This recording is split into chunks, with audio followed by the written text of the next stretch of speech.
Welcome to While We Were Distracted, the podcast where we explore topics that often get overshadowed in the rush of daily life.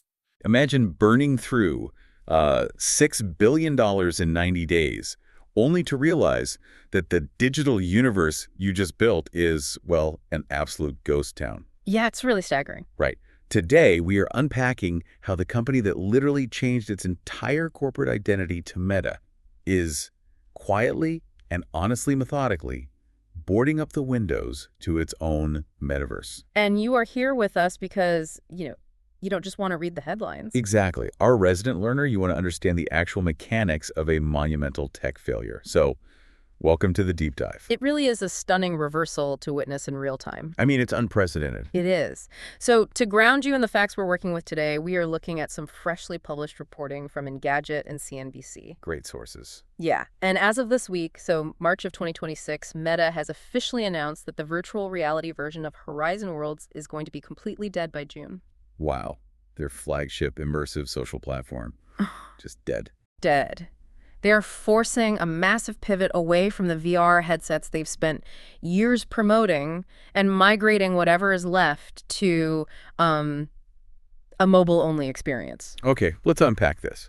Yeah. Because if you have been following the tech space for, like, the last 5 years, that statement sounds almost completely contradictory. Oh, it makes no sense on the surface. Right. A metaverse that you only look at on a flat phone screen. That's just an app. Yeah, basically.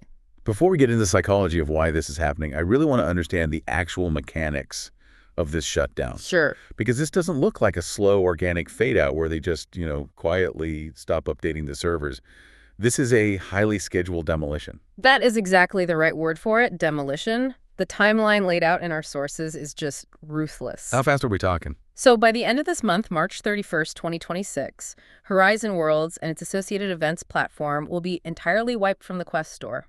Just gone. Gone. You won't be able to search for it. You definitely won't be able to download it. So they are basically salting the earth. Pretty much. But wait, what happens to the people who are, already inside? Yeah. Because the sources specifically note that users are permanently losing access to these bespoke virtual hubs. Right. Places with names like Horizon Central, the Events Arena, Kaiju, Bobber Bay. Yeah, Bobber Bay. What actually happens to that digital real estate? It just ceases to exist. You're kidding. No, I mean, these were designed to be the bustling digital town squares of tomorrow, right? Millions of dollars in development time went into programming the physics, the lighting, the interactive elements of a place like Bobber Bay. So it's not like a physical theme park that might just sit abandoned and gather rust for a few decades. Exactly. When Meta unplugs the servers hosting these specific environments on March 31st, those worlds vanish instantly. The data is just wiped. Yeah. And then comes the final blow, right? June 15th, 2026. Correct. On that date, the application is forcefully removed from all Quest headsets globally. Like forcibly deleted. Even if you have it installed on your device, the software will be bricked. Yeah, the only conceivable way you or anyone else will be able to access Horizon Worlds going forward is by opening the Meta Horizon app on an iOS or Android device. Okay, I have to stop you there because this logic is literally making my head spin. It's a lot to process. I need to bring in an analogy here. Building an immersive 3D virtual reality platform and then pivoting it to a flat mobile app. It's like a hospitality group spending billions to build this world-class multisensory restaurant. Right.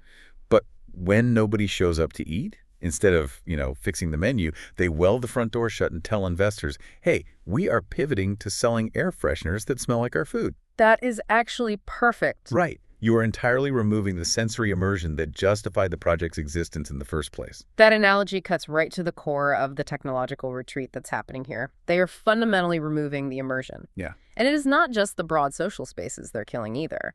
They are surgically dismantling the bleeding-edge tech that made the headset unique to begin with. Oh, you mean from the Engadget source? What was it called? Hyperscape capture. Yes. I was reading about that hyperscape capture. On paper, it sounds like absolute science fiction. It really was a massive technical achievement. Tell the learner how it worked, because it's wild. So, hyperscape capture essentially allowed Quest headset owners to use the external cameras on their devices to create incredibly detailed, high-resolution 3D scans of real-life physical locations. Like my actual living room. Exactly. We're talking about mapping a physical room, computing the depth, the geometry, the lighting, and then allowing you to invite another user's avatar to teleport into that rendering and co-experience that scans space with you in real-time virtual reality. So if I scan my living room, my friend across the world could put on a headset and effectively sit on my digital couch. In real time, it was the ultimate bridge between the physical world and the digital one. That is incredible. But computing power required to synchronize two users in a user-generated 3D mapped space with zero latency is just astronomical. And now, according to the sources, it is getting nerfed. Totally nerfed. They are killing the shared experience. But why? If you have this technological marvel, why strip away the exact feature that makes it an actual metaverse? Basically because of the server overhead. The money. Always the money, and the sheer cost of maintaining shared reality. The source notes that while users will still be able to capture and view these hyperscapes individually, the social aspects are sharing them, inviting friends, co-experiencing them that will no longer be supported. Wait, so they are turning a shared interactive virtual reality environment into like a 3D photo album that you can only look at by yourself? That is precisely what it becomes, a solitary viewer. That is so depressing. It is. And what's fascinating here is the deliberate, calculated unwinding of this VR strategy. What do you mean by calculated? Well, the Engadget reporting points out that Meta originally had a strategic roadmap for 2026 that left a sliver of hope for VR users. The initial plan was to maintain some sort of compromise, right? Letting committed Quest owners access at least a remnant of the original VR metaverse while the company focused on mobile. But they abandoned the compromise. They did. They looked at the board and just swept all the pieces onto the floor. Pretty much. As the source states, Meta saw, quote, positive momentum in focusing on supporting the mobile version of Horizon Worlds throughout 2025. Positive momentum, sure. Yeah, they looked at the telemetry, saw that the only people actually logging in were doing it on their phones, and decided it made more financial sense to completely execute the VR version. Rather than keep the servers running for a fraction of their user base. Exactly. Which brings us to a massive psychological disconnect here. How so? Well, why would a company board up its multi-billion-dollar virtual world? Because despite the loudest, most expensive marketing hype of the 21st century. Oh, it was everywhere. Everywhere. The crowds simply never showed up. Let's look at the utopian vision they sold us versus the empty servers they actually built. We really have to rewind to October 2021 to understand the absolute hubris of this failure. That was the big pivot, right? Yeah, that was the pivotal moment. Facebook officially changed its corporate name to Meta. CEO Mark Zuckerberg published this whole manifesto declaring the metaverse as the next frontier. And the numbers he projected weren't just ambitious, they were almost delusional in hindsight. Totally. According to the CNBC source, Zuckerberg stated, "Our hope is that within the next decade, the metaverse will reach 1 billion people, host hundreds of billions of dollars of digital commerce, and support jobs for millions of creators and developers." 1 billion people. Millions of jobs. Those are nation-state numbers. Right, but that was the 2021 dream. The 2026 reality is a vastly different, much colder landscape. So what are the real numbers? Well, CNBC reports that Horizon Worlds struggled immensely to find and retain users. The platform never drew more than a couple 100,000 active users a month. A couple 100,000. You aim for 1 billion, and you land at maybe 200,000. It's a rounding error. That is a massive chasm. That is not just missing the target. That is throwing a dart and hitting the person standing behind you. I know, it's wild. How does a company with the data analytics power of Meta miscalculate consumer behavior that spectacularly? If we connect this to the bigger picture, I think it comes down to a fundamental misunderstanding of their own success. What do you mean? Let's call it captive audience syndrome. Okay, I like that. Meta is used to operating in 2D environments, right? Facebook, Instagram, WhatsApp. On those platforms, they have billions of captive users. Sure. If Meta decides tomorrow that Instagram needs a new short-form video feature to compete with TikTok, they'd just push a software update. Overnight, 2 billion people have the feature in their pockets. There is zero friction. Right. You don't have to do anything except open the app you were already going to open anyway while you're waiting in line for coffee. Precisely. Meta falsely assumed that this same captive audience principle would apply to 3D hardware adoption. Ah, I see. They thought their brand power and vast capital could simply mandate a paradigm shift. But virtual reality is entirely different. Yeah, it's physical. It requires you to clear physical space in your living room. It requires you to strap a heavy, isolating piece of hardware to your face. And ruin your hair. Exactly. It requires a massive amount of physical and psychological buy-in from the user. You cannot mandate that level of friction away with a software update. That is a brilliant insight. They mistook software dominance for hardware influence. Yes. And when they realized the headsets were just gathering dust in people's closets, they scrambled to build a lifeboat. And that lifeboat was the mobile app, which launched in September of 2023. Right. At the time, it was explicitly designed just to be a secondary entry point. Just a paste. Yeah, the idea was to create something functioning similarly to Roblox. A frictionless way for users who didn't own VR headsets to get a small taste of the world on their phones. Hoping they'd upgrade. Exactly. The corporate strategy was that this mobile taste would convince them to go out and drop hundreds of dollars on a Quest headset for the full experience. But the exact opposite happened. Literally the opposite. The backup plan, the lower resolution appetizer, became the only surviving product. The lifeboat outlasted the cruise ship. And the corporate messaging surrounding this, it is working overtime right now to frame it as a strategic victory rather than a retreat. Oh, the spin is incredible. Look at the quote from Reality Labs Vice President of Content, Samantha Ryan. Right, from the blog post. Yeah, from the post announcing the restructuring. She stated that by breaking the platforms down into two distinct ecosystems, so mobile and VR, they will be more able to, quote, clearly focus on each. Okay, here's where it gets really interesting, because I want to aggressively push back on that logic. Go for it. She also claimed they are, quote, doubling down on the VR developer ecosystem while shifting the focus of Worlds to be almost exclusively mobile. How on earth do you double down on a VR ecosystem by completely deleting your flagship VR app from existence? You don't. You really don't. I encourage you to read between the lines of that corporate speak. You don't focus on a virtual reality application by completely removing it from virtual reality hardware. It's absurd. This is pure damage control. The phrasing, grow with greater focus, is just a highly sanitized way of saying, we are stopping the bleeding. And what a massive bleed it is. Let's follow the money here, learner, because that corporate spin is really just a smokescreen for some truly staggering financial realities. Oh, the money is the real story. The CNBC reporting lays out the financial toll, and it honestly defies comprehension. The Reality Labs unit, which is the specific division responsible for the Metaverse hardware and software inside Meta, has posted billions of dollars in losses every single quarter since its inception. Every single quarter. Every one. And it culminated recently. In their fourth quarter earnings posted this January, the Reality Labs unit reported an operating loss of $6.02 billion. Okay, wait. $6.02 billion. Let's not just brush past that number. It's huge. That is one quarter. 90 days.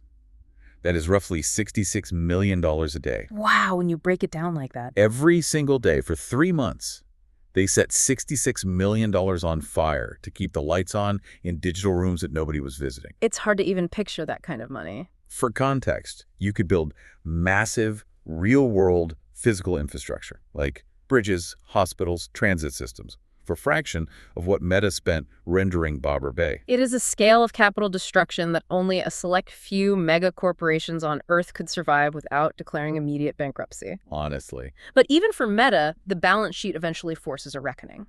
And the cost wasn't just on the ledger either. There is a profound human cost to this pivot. Right, because weeks before this total shutdown was announced, the sources confirmed Meta just gutted the teams working on it. They cut over 1,000 employees from Reality Labs. 1,000 people. And it hit the creative teams particularly hard. Well, very hard. They completely shuttered RO Interactive. So explain the significance of RO Interactive to the learner. Because to me, cutting them seems like the absolute most definitive proof that the VR dream is totally dead. It really is the nail in the coffin. RO Interactive was a specialized in-house development studio at Meta that only just debuted in 2023. Okay. Their entire mandate was to build first-party blockbuster content specifically for Horizon Worlds. So like a game studio. Yeah, if you think about the gaming industry, a platform like Nintendo succeeds because they have in-house studios building Mario and Zelda. Right, system sellers. Must-play experiences that force you to buy the hardware. RO was supposed to be Meta's version of that. They were tasked with creating the undeniable must-play VR experiences that would finally draw those elusive billion users into the headset. So if you shutter the in-house studio meant to build the killer app, you are essentially admitting that the killer app doesn't exist. Exactly. You are giving up on giving people a reason to buy the hardware in the first place. Precisely.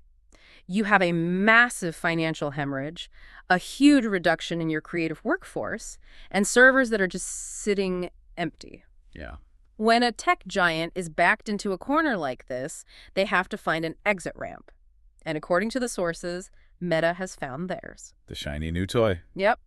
They are taking whatever resources are left and sprinting toward artificial intelligence and smart glasses. You know, the CNBC source has a quote from Lloyd Walmsley at Mizuho that just perfectly captures the mood on Wall Street regarding this entire 5-year saga. What did he say? He bluntly called VR a, quote, pretty big disappointment for Meta. Calling a consistent multi-billion-dollar quarterly loss a pretty big disappointment is quite the understatement. Right. It's very polite. But it reflects the broader market sentiment. You know, Wall Street absolutely hated the metaverse spending. So what does this all mean for the company? Look, this whole timeline reads like the ultimate corporate sunk cost fallacy.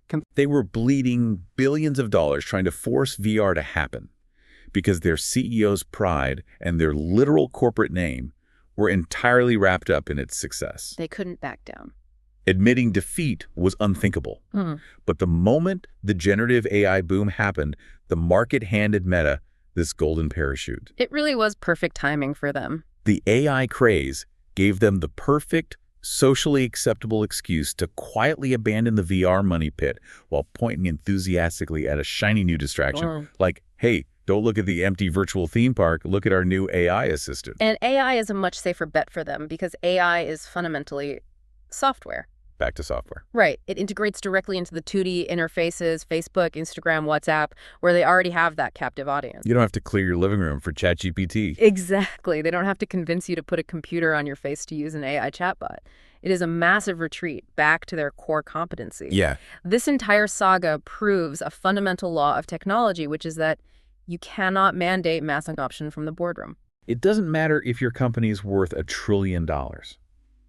If the technology demands too much friction and it doesn't solve a tangible, everyday problem for the consumer, the market will reject it. They will.